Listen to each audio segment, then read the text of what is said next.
Do you hate the sound of your voice? Are you scared of sounding really cringe-worthy in your podcast? Are you worried that you just are not a good speaker? Do you think you're going to have to do a million takes to sound any good? If you relate to any of this podcast is for you. So stick around to the end. I have some great news for you. Welcome to Magnetic Pod. If you are looking to attract your soul clients while doing the work you love, this show is for you. Hi, I'm Olivia D'Souza. I'm a podcast manager and content repurposing specialist. The Magnetic Pod Show is about attracting your soul pod of clients through podcasting. It will also include things that can be applied to other areas of your marketing strategy too. Hit subscribe to join me in calling in the people we are here to help. Let's make a massive impact. I am here and I'm ready to be brave. Cannot miss me, I'll stand on every stage. I'm available for my destiny to reach my people. Okay, so before we get into it, remember to hit the subscribe button so you don't miss any tips or tricks on how to have a successful, profitable podcast that creates leads for your business. Okay, let's get stuck into it. So recently I was dealing with a client and I was editing some audio for her. And actually it wasn't for a podcast. She wants to have a podcast, but these fears that I have mentioned in the introduction are fears that she has. And she hated doing these audio recordings that she was doing for a course. And I had this conversation with her. I told her about a story about a client and she went, "Oh my goodness, that really puts my mind at ease." This story, so I have to share that with you. And I realised that this has been something I've just kept to myself for years, and that maybe I should share it and it can help other people who are scared to start a podcast because of this fear. So before I get into the story, I'd like to cover off a few things. I'd like you to know that it's okay to make mistakes. I want you to know that everyone hates the sound of their own voice, at least in the beginning. And I want you to know that you will get better with practice. Okay, so here is the story.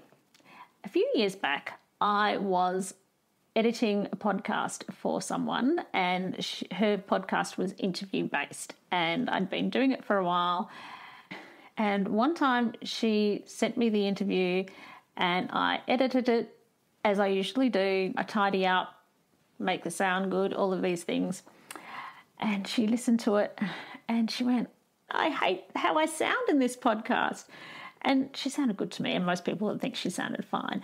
But when I looked deeper into it and listened to what she had to say, I realised what she was talking about. And it was that she had a bit of a history with this particular person that she'd interviewed. And there was this power imbalance that most people, because they're not involved in that level, they're not personally involved, they're not going to pick up on necessarily. But this power imbalance kind of made my client sound more nervous than they usually do. In a subtle way, it was like her power was taken away. And when I went back to listen, when I said, "Okay, leave it with me," I ended up doing a really comprehensive edit on it that is more detailed than most podcasts will need. And when I was examining it at that level, listening to a podcast is pretty intimate, and you get people's attention in a way that most other platforms can't do. But then when you're editing it at this level, it's a whole other lens again. And I could see this dynamic because I was looking at every word and picking it apart. And I could see that there's this dynamic where her guest, I realised in a very subtle way, would undermine my client all the time, like make comments that had herself at one level and my client not quite there yet, but you'll get there one day. Oh, you've got this to work on, and just really, really subtly. But I noticed it when I was looking and examining each and every word, and so I went through and I edited every nervous laugh, every self-deprecating comment that my client made. You know, self-deprecating can be just in good humour, but in here it was really putting herself down. And every time she second-guessed herself and showed it, anything that she did that showed nervousness, any of the sort of, any of those things all got cut out. And what happened is that it was like waving a magic wand. And it was like I was able to send her back in time and go, here, have a do-over. This time, you're going to stay connected to your inner confidence, and you're going to stay centered, and you're not going to be rattled, and you're going to just be your confident self. I was still one of the most proud editing jobs I've done, because it was like she was nervous and then I did my magic and she wasn't nervous. She was confident, self-assured. So, and when I told this more recent client that I was able to do that, she's like, oh my God, that puts my mind at ease. So this person that I've been talking to more recently did complete retakes of recordings. You don't have to do a complete retake. So that's, I guess, what I want you to take away from this is start where you are, and you don't have to be perfect. And if you make mistakes, just keep going and hand it over to someone like me to say, Livy, oh my God, cut that out. Say whatever you want to say and leave it in there, and you don't have to be perfect, and just don't waste your time. Just move on. And you will find, without a doubt, you will get better. You will get better with practice, and this will not even be a thing for you with a little bit of practice. But it is okay if it is. I am here to support you.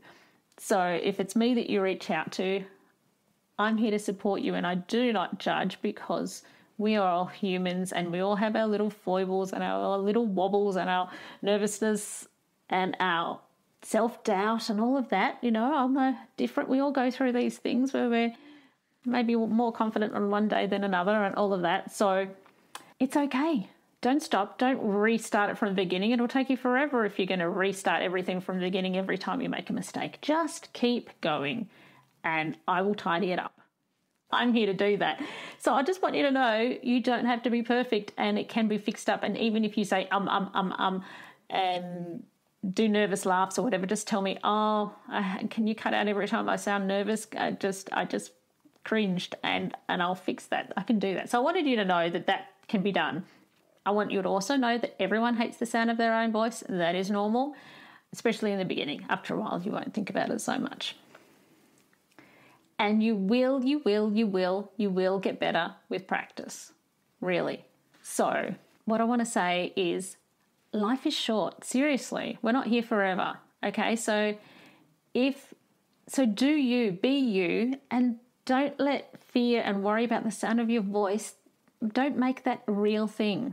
Okay, just forgive yourself for being human and for having your self-doubts, but don't stay stuck there and don't let it hold you back, because seriously, life is short. So I'm not saying have a podcast no matter what, but if you have that niggle and you want to have a podcast, don't let fear and self-doubt and worry about what you sound like be the thing that stops you.